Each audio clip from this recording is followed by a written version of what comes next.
Hey guys, I'm Jerome D'Ambrosio. I race for Dragon Racing. Today we're going to be speaking about braking. Welcome to Race School.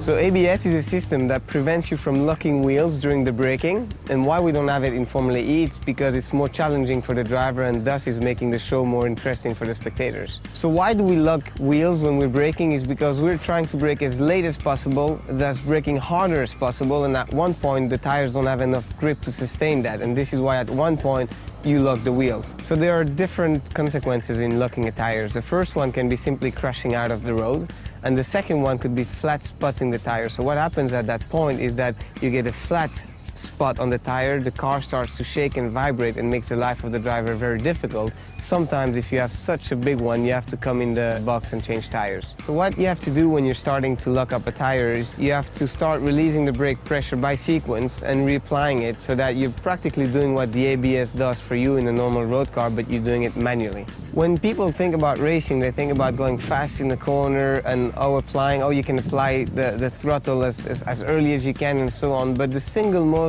and biggest challenge for a driver is the braking phase and the braking zone. To manage that at the best, you find reference points on the track, such as the 50-meter board you see here behind, to make sure that every lap you will brake roughly in the same place. And if you're going to make an adjustment, you're going to be able to make an adjustment of about 2-3 meters, which is a challenge when you're traveling at 200 kilometers per hour. So the technique of braking with a single-seaters, what you have to understand is that there's a lot of downforce on the car. So when you come at 200 kilometers per hour, you hit the brake pedal very hard.